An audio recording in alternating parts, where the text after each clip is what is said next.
All right, y'all. So let's talk about the new Transformers movies, Rise of the Beast. Let me tell y'all, I was excited. Before we get into the video, I want to go ahead and let you know we are running a giveaway. All you have to do is be subscribed to the channel. Make sure you comment below, I want to enter the giveaway. That gets you an entry into the giveaway, and we will announce a winner at 28,000 subscribers.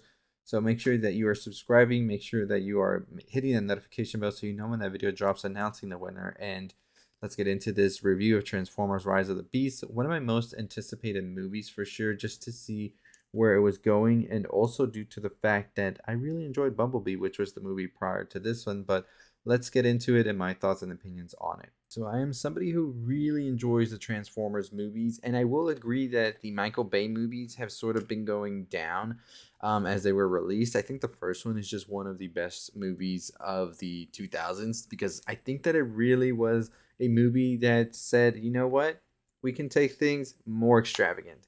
I think Michael Bay as a director is definitely one with a lot of visual style.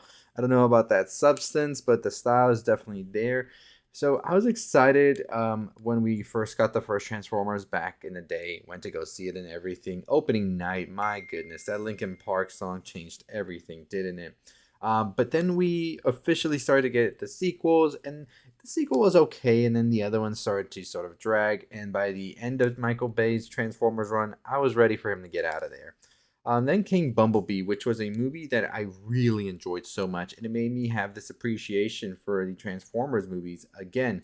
So when I heard that they were doing another film that was sort of going to be a sequel to that, I was like, you know what? It might be good. And now we have Rise of the Beast. So where do I fall in this? Well, first let's get on started with saying that I think that Anthony Ramos and Dominic Fishback are incredible in this. I think they are definitely some of the best protagonists we've had in the Transformers movies, alongside Haley Stanfield and also Shia LaBeouf. I don't know how I feel about Marky Mark in that movie, but you know what? That's not what we're here to talk about today. Rise of the Beast basically is following in the 90s. We have this whole thing going on with Unicron coming down to try and devour planets, of course, and they're trying to find this key as well. That is the Terracons. More specifically, Scourge is the one that is sort of taking them to go do this for Unicron. What happens is that the Maximals, who are the Beast Transformers, if you want to call them that, are the ones who possess this key, and we see at the beginning they escape to Earth, and then we find out, of course, that Optimus Prime and the Autobots are down on Earth, and it becomes this whole thing with all of these characters and all of these different teams having to work together in order to take down Scourge, the Terracons, and also Unicron. So my thoughts and opinions are that this movie I thought was decent. I didn't think it was insane or extravagant as the Michael Bay films. I didn't think it was sort of a good sort of like smaller story and made Bumblebee good, that it was just a much smaller scale. But Transformers Rise of the Beast is kind of in the middle. It doesn't know if it wants to be this small story that is being told, or it wants to be this huge story like the Michael Bay films. And I think that was something that kind of made it feel weird at points, that we weren't too sure if this movie was trying to be this very big film, but at the same time, it wanted to have those more smaller, tender moments. But you know, it just fell right in the middle, and that's how I felt about it. I thought it was okay.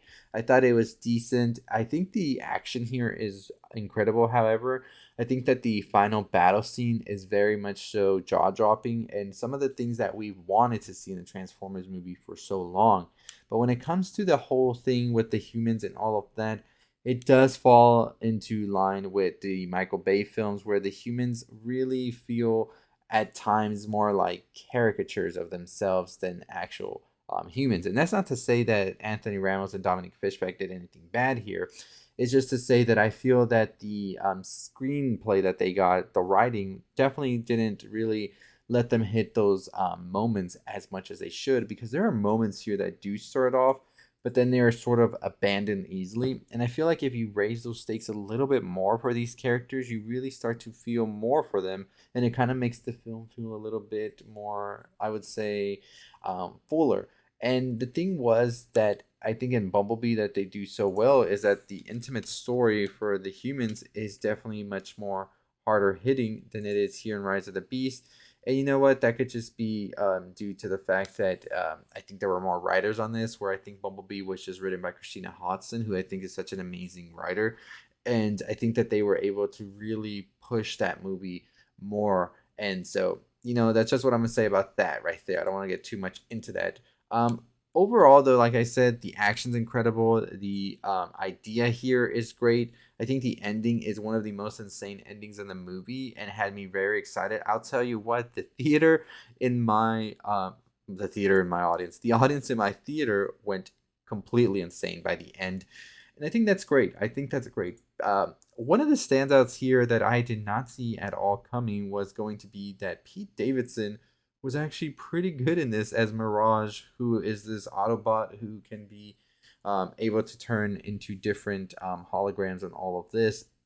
And I thought that he did an amazing job with the whole aspect of that. So I was very pleasantly surprised with that for sure. So I definitely do want to say that I think that we did get some pretty good action scenes here. For a movie called Rise of the Beast, however, I didn't expect to see the Beast as little as I did. I was expecting a little bit more as well.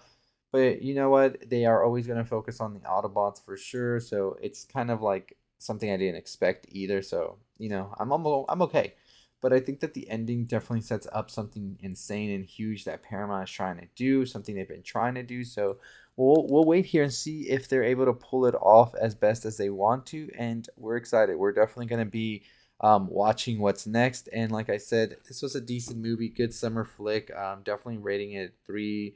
I'm gonna go for a 3.5 with this one. I thought it was decent. It had me entertained, and it's just that ending and the action and Pete Davidson that really got me hyped during this movie. So definitely let me know your thoughts and opinions on the movie below, if you've watched it or not, and if you're excited for it, and what are you hoping to see come next from Transformers Rise of the Beast. We will talk spoilers tomorrow, so stay tuned for that video where we'll talk about that ending, what it sets up, and how it's going to be a huge payoff, hopefully, for Paramount.